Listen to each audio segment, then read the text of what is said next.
আসসালামু আলাইকুম। আমার প্রাণপ্রিয় দেশবাসী ও দেশের বাহিরে যারা আছেন ভাই ও বোনেরা,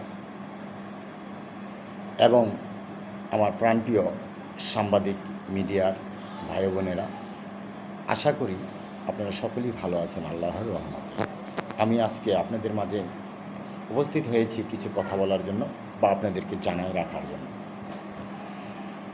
আমি যদি মরে যাই বা মেরে ফেলা হয় কোনো কারণবশত, সেটা একমাত্র দায়ী আমার আপন বড় ভাই সৈয়দ আলী, মোহাম্মদ সৈয়দ আলী এবং মোহাম্মদ মনোয়ার হোসেন খোকন মিয়া।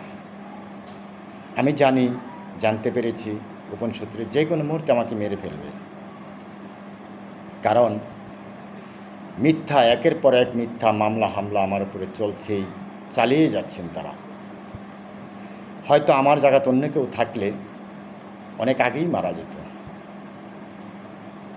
আমি বেঁচে আছি শুধু মনে হয় আপনাদের দোয়ায় এবং ভালোবাসায়।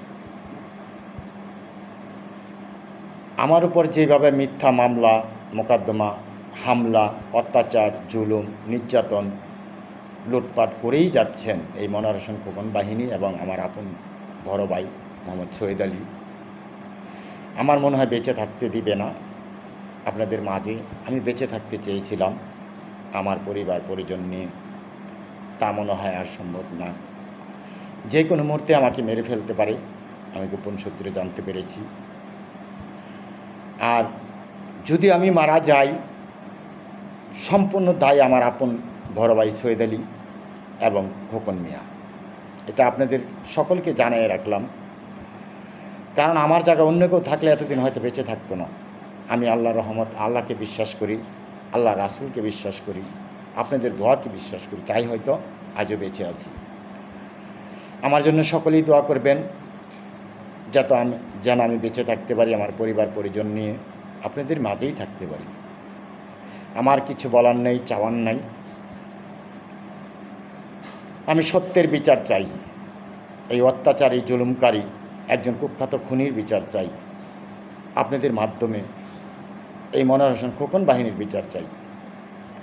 আমাকে বেঁচে থাকতে দিন, আমার সহপরিবার নিয়ে আপনাদের মাঝে বেঁচে থাকতে চাই।